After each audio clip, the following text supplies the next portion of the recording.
बिस्मिल्लाहिर्रहमानिर्रहीम। इस वक्त जो है हम इस कैज़ोला हमने काश किया था, उसके फील्ड में खड़े हुए हैं। ये हमने 25 अक्टूबर को काश किया था और अब आप देखें कि ये फलियां जो है ना इसने ले ली हैं और फलियों में दाना बनने का अमल जो है ना वो शुरू हो गया। जिस तरह ये आप फलियां देख रहे हैं, ठीक है।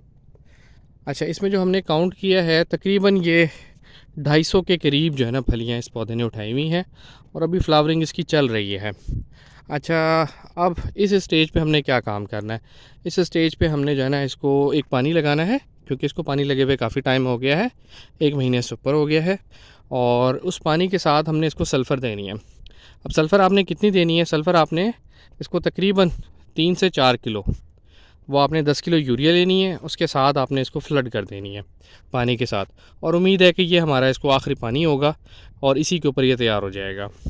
तो सल्फ़र जो है ना वो देना ना भूलें अगर आपने राया, सरसों, कैनोला काश किया हुआ है इस स्टेज पे, क्योंकि सल्फ़र ने ही इसके दाने के साइज़ को बड़ा करना है और उसके अंदर जो कंटेंट है ऑयल का उसको बढ़ाना है।